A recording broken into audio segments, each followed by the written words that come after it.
Good evening and welcome to the 10-minute feature. I am your host, Barbara Walters. Today, we have the great Lyndsey Ellis with us. I am going to read her bio and then we're going to get right into it. Lyndsey Ellis is a fiction writer and essayist who's passionate about intergenerational resilience in the Midwest. She was a recipient of the San Francisco Foundation's Joseph Henry Jackson Literary Award in 2016 and the Money for Women Barbara Deming Memorial Fund in 2018 for her fiction. Ellis is a 2017 alumna of the Community of Writers at Squaw Valley, a Vona Voices alumna at Kimbilio Fiction Fellow. Her writing appears in The Offing, Joyland, Entropy, Shondaland, and elsewhere. She currently lives in St. Louis, Missouri. Her debut novel, Bone Broth, will be published by Hidden Timber Books in spring 2021. Here is Lyndsey Ellis. Thank you, Thomas, for that warm welcome. And thank you to the whole Great Weather for Media team for just inviting me on board. I really appreciate it. Thank you, everybody, for joining today. I just want to read a little piece, start off by reading a little piece from the novel, Bone Broth, which, as Thomas said, is actually coming on or to be published next year, 2021, in the spring by Hidden Timber Books. Hope you like it. All you do is press down on the keys with your thumbs. Bev tapped the keypad with her shears. As soon as Justine tried to peck the little buttons, letters from the alphabet flooded the search box. Random tabs popped open that she couldn't make disappear. No, heifer, like this. Bev dropped the shears in the sink and yanked the phone from Justine. She punched the pad with her thumbnails, her fingers expertly flitting across the screen. Okay. Justine snatched the phone back before Bev could see Rich's message. If she couldn't control who got a hold of her past, she figured the least she could do was still have some say over her current private life. Still can't believe how quiet you were at group yesterday, Bev said. Get off my back. I went, didn't I? Yeah, but the whole idea is to talk. There's a reason we meet, you know. Well, you talked enough for both of us, Justine reminded her. Bev passed on her check-in speech just like Justine did, but for what she held inside during the group wellness discussion, she plenty made up for it afterward during their drive home.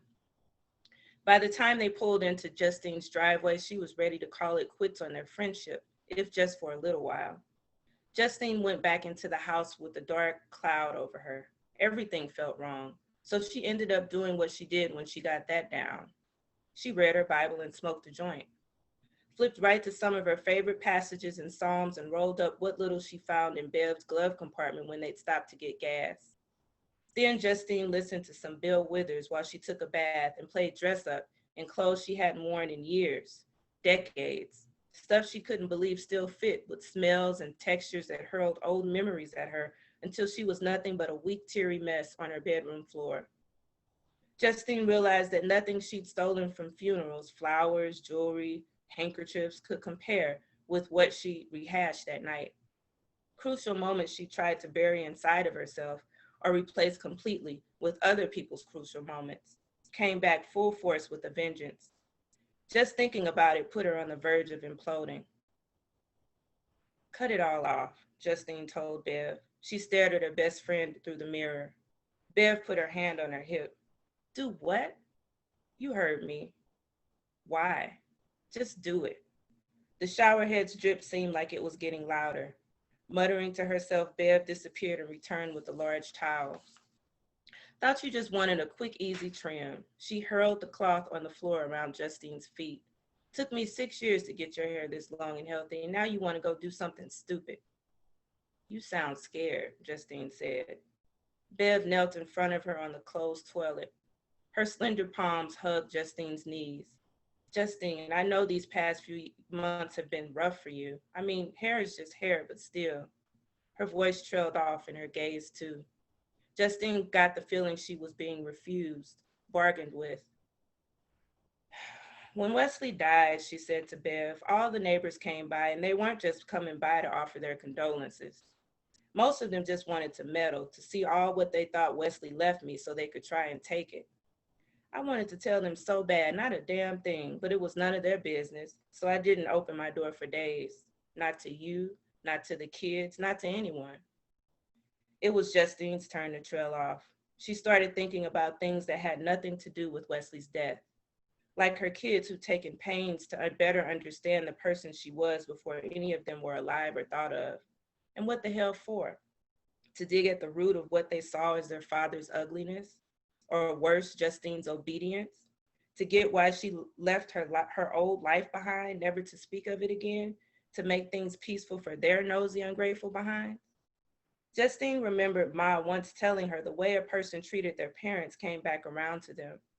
They'd had their differences, but Justine didn't recall giving her mother this much grief, outside of the endless worrying during Justine's little stint. Things that happened so fast. Pruitt-Igoe's demolition in the spring of '72, the displacement of her family and closest friends. At the time, Ma was a wife, a full-time mother, and had spent nearly 2 decades working in produce at the same grocer, and she was made to leave the housing project she called home before it was destroyed, with only a suitcase and the urn filled with Pop's ashes. There was no way she and Justine could or cared to talk about it openly, even when Ma was finally given a place to live only 2 years before she died. What were they supposed to say to each other? Gee, remember when that happened? Justine couldn't let it go, not in the way Ma wanted her to. Ma dealt with it her way, as did Wesley and Bev. Justine dealt with it differently. She did what she thought was right at the time. Months after Pruitt-Igoe was destroyed, she joined others in the crusade to unmask and ultimately dethrone the veiled prophet for the sake of winning back the dignity and basic rights of herself and the people she loved. In that moment, she finally recognized how her part in the scheme, as small as it seemed, recovered so much humanity. But the plan backfired. They lost. Case closed. When Wesley saw Justine in the newspaper after the scheme, he beat her for a week straight, 7 days. Up until then, he had never laid a finger on her, although they constantly argued.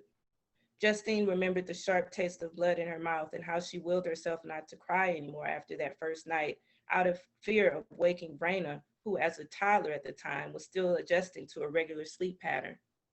And just like that, Justine vowed to give up her days as an undercover freedom fighter. No more secret meetings with the group she'd forged a strong bond with while Wesley was away at work or tending to one of his affairs. No more nothing. In a week's time, Justine had let a man she loved knock the will out of her. She dimmed her own spirit, and she learned to like it. Thinking back, Justine couldn't believe she'd stuck around and allowed Wesley to change the course of her path. But it happened. And why Raina had taken it upon herself to throw everything back up in her face now was outrageously ignorant. Folks love to pick at the untold, sometimes simply because it was untold. Everyone always wanted to know why, but sometimes there was no why. There was just the things people did or didn't do. Please, Bev, Justine said aloud, don't be one of those meddling folks. Do me this favor just once, simply because I asked. I just want the ends gone, the relaxed part. My roots can stay. Small puddles formed in Bev's eyes. She squeezed Justine's kneecaps. Give me the damn scissors, I'll do it myself. The shears wound up in Justine's hands and then in her hair. Bev snatched them from her and began snipping until shiny black strands fell around Justine like black feathers. Justine looked at nothing as one hand gripped the other in her lap. When Bev was done, she rose before her legs could freeze and stared at her reflection in the mirror.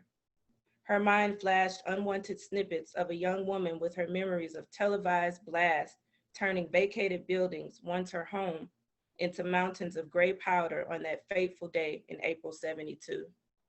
She saw the young woman on that cold December day of the same year in the Sears uniform she borrowed, hot and red and mad and wanting room to spread.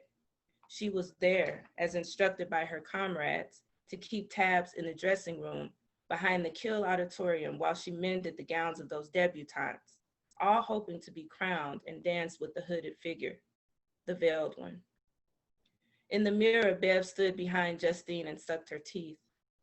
A mess of short, tough, uneven black hair sat like a halo around Justine's face. There she was, or the person she was once becoming. Okay, so if we have enough time, I just wanted to, thank you. I just wanted to read a little piece from a short story called Second Soprano. It's in the spirit of Halloween, which is my favorite time of year, as most people's. And this piece will actually be out in the upcoming issue of Midnight and Indigo Literary Magazine, actually on Halloween on October 31st.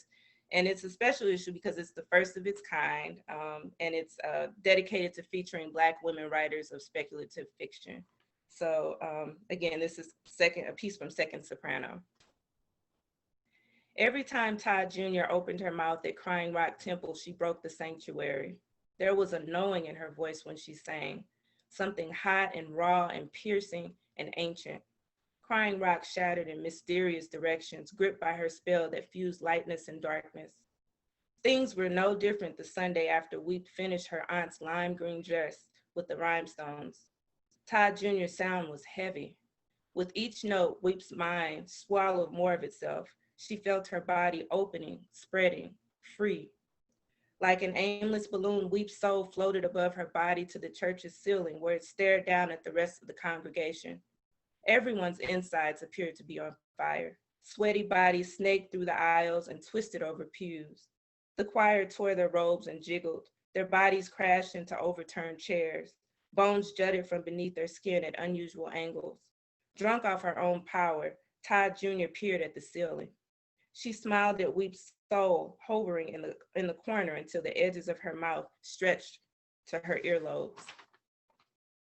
A loud pop seized the room, and Weep found herself on the floor, struggling to breathe. Sister Humphrey scooped her into her arms, and together they spilled out into Crying Rock's front steps with the rest of the congregation. A couple days later, Todd Jr. vanished. Wandering was what she did, but it wasn't like her to stay gone for months at a time. We'd missed her terribly and kept making dresses in hopes that her aunt would return soon. Big Todd refused to talk about Todd Jr. He seemed to take his daughter's disappearance in stride like he did everything else. His way of going with the flow was one of the reasons he and Todd Jr. was never close. And Granny Esther's death killed any chance of them strengthening a weak bond. Weep understood her grandfather's acceptance of Todd Jr.'s disappearance, but his attitude still baffled her. He was more upset with the members of Crying Rock who weren't pushing him to look for his daughter. They seemed more concerned about Minister Dominic Smallwood, who was also missing. No one was openly saying it, but everyone, including Weep, wondered the same thing. Was Minister Dominic the latest victim of Todd Jr.'s web of seduction? Did Todd Jr. eat him too? Exhausted by the worry that gripped her, Weep went to bed one night and dreamed of a woman made of stone, falling. She had ruby lips and fake lashes. Her skin, made of hard clay, was covered in snow that wouldn't melt. The woman shattered when she hit the ground, blood and gold oozing from her cracks out into the streets. Thank you. That's it. Thanks again, everybody, for being here and for listening. Appreciate it. All right, let's hear it for Lyndsey Ellis. That was fantastic. And for those of you who don't know, Lyndsey is also our new prose editor. And speaking of prose editor, October 15th, we are going to start accepting submissions for our next anthology. So send them, please. Yes. Also, if you're interested, this Sunday, we are doing an open mic between 4 and 6 o'clock. We have Wendy Barker and Alicia Ostreicher featuring. And next Wednesday, for our next 10-minute feature, we have Kat George. That is it for today.